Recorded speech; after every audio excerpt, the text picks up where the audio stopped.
Taking offers to the vendor.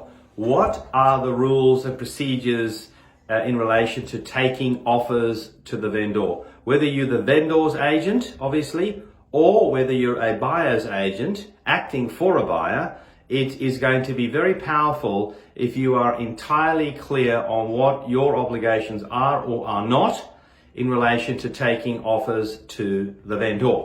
Now, in order to understand this area clearly and confidently, it's very important that you understand where this information comes from. So a very quick review of the legislative structure of your industry is useful in this instance. So your industry has an act called the Property and Stock Agents Act 2002. It is a brand new act, even though it has a date of 2002. This act took effect on the 23rd of March this year. Attached to that act is a set of regulations. The regulations have a 2014 date on them. They are also brand new, despite the fact that they have a 2014 date on them.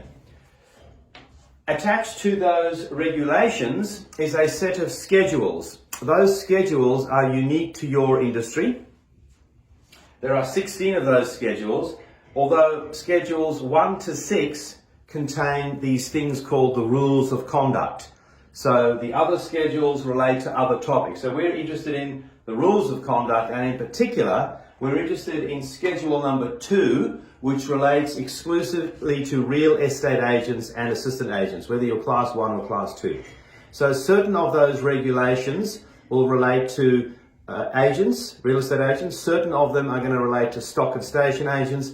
Certain of them are going to relate to strata managers. So schedule number 2 exclusively deals with real estate agents. The very, very large, what we call the super schedule, because it's a very big schedule, because the functions of a real estate agent in the new regime have expanded quite significantly. They include, as you probably know, the functions of a buyer's agent, an on-site residential property manager, a business agent, as well as the buying and selling and managing of real estate. So it's a big area. So Schedule 2, and in particular Rule 3. Rule 3 of Schedule 2 is entitled Vendor to be informed of all offers. So if you're looking for the exact wording and requirements, that's how you would find it, right?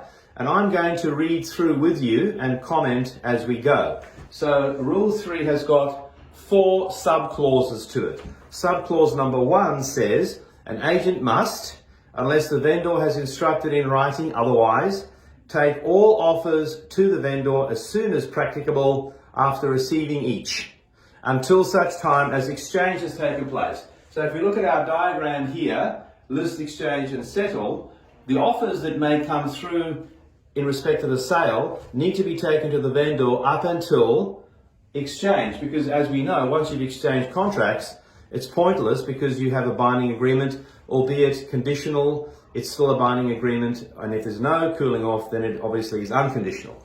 So all offers must be taken to the vendor up until such time as we have exchange. That's the basic requirement, unless of course you have written instructions that say something else.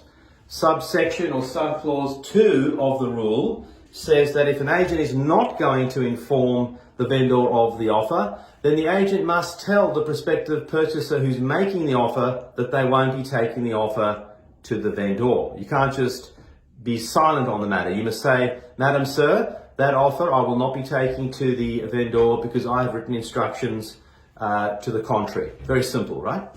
The third sub-rule of the rule, the third subsection of the rule, says that an agent may inform the vendor orally, in other words, verbally.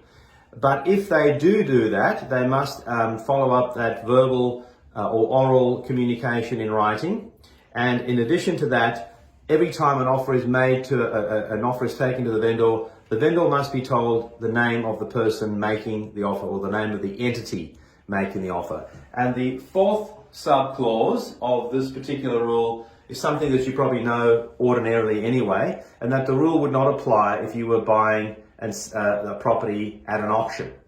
Okay, so if we had to sort of distill that down into a simple phrase, we would say all offers.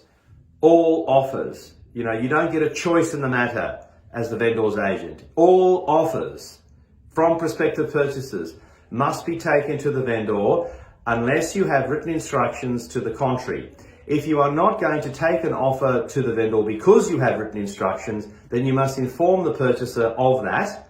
That communication to the vendor can come in the form of an oral communication followed up by a written confirmation, and you must always be able to point to the party or the person or the entity who's making the offer to complete those requirements. And of course it doesn't apply if you're going to be at an auction. Now, I'm hoping that is useful. It's useful in my view because oftentimes the public are the most ill-informed in the whole process, and they're the ones that often will point an accusing finger at an agent because they are misinformed about what the agent's responsibility is. And you will often have to explain that to a prospective purchaser and put them on the right path.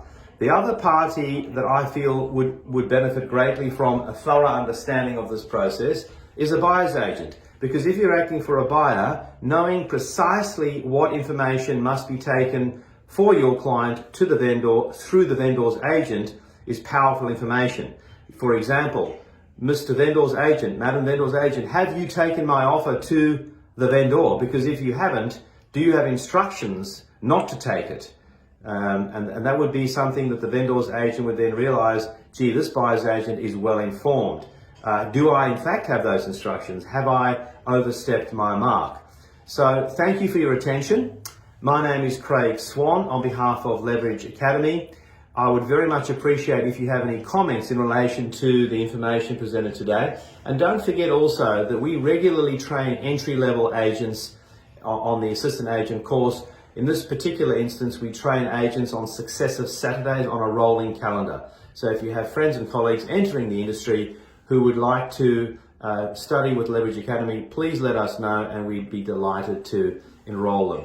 So until next time, happy hunting